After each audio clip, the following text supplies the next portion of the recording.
Parang may napansin ako sa'yo. Anong napansin mo sa akin? Simula nung napangasawa kita, parang may nag-iba sa'yo eh. Anong nag-iba sa akin? Parang naging sakang ka na. Bakit? Nagtatanong ka pa? Ikaw ba naman araw-arawin eh? Ganun ba pag araw-araw? Oo. Sino ba namang hindi masasakang kung araw-arawin ka ba naman? Buti kong maliit.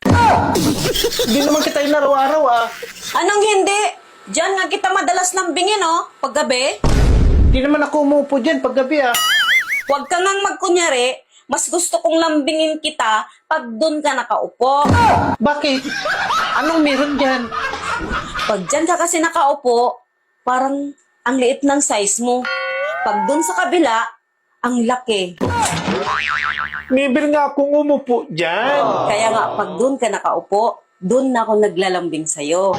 Kasi, aggressive ka masyado. At ang lupit ng performance mo. Talagang mapapa-out talaga ako sa'yo. Hindi nga ako umupo doon. Kailanman. Eh, sino bang umupo doon? Kakambal ko yung umupo doon. Galing probinsya. Hindi man lang siya nagsalita o may sinabi man lang sa'yo. Meron. Sabi niya, tama na ate. Pero, tinakpan ko bunganga niya. Akala ko, ikaw yun. Pagkatapos nun, wala na siyang sinabi? Meron. Anong sabi niya?